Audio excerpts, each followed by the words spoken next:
আসসালামু আলাইকুম। Before after এপিসোডে আপনাদের স্বাগতম। আজকের বিষয় অক্সিপিটাল এনকেফালোসি।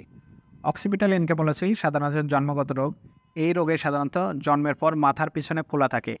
আপনারা স্ক্রিনে দেখতে পাচ্ছেন এখানে একটি বাচ্চা অক্সিপিটাল এনকেফালোসি রোগ নিয়ে আসছে।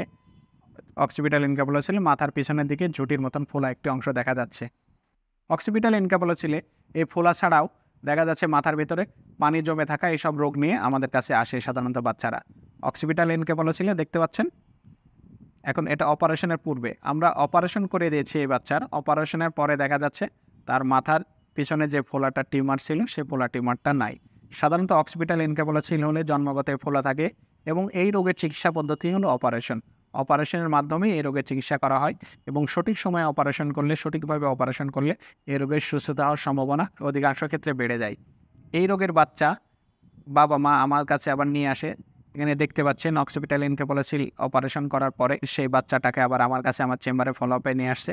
বাচ্চা সুস্থ আছে এবং আগের সে বাচ্চা বসতে পারতো না, এখন সে বসতে পারে এবং বাচ্চার মাথায় যে পানি জমছিল সেজন্য আমরা পিপি শান্ট অপারেশন করে ফেলছি। মাথায় পানির চাপটাও কমে গেছে।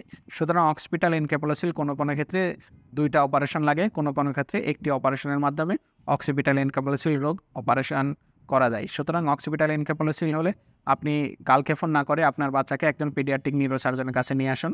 ভালো থাকুক আপনার বাচ্চা, সুস্থ থাকুক আপনার বাচ্চা, সুচিকিৎসায় সুন্দর আগামী।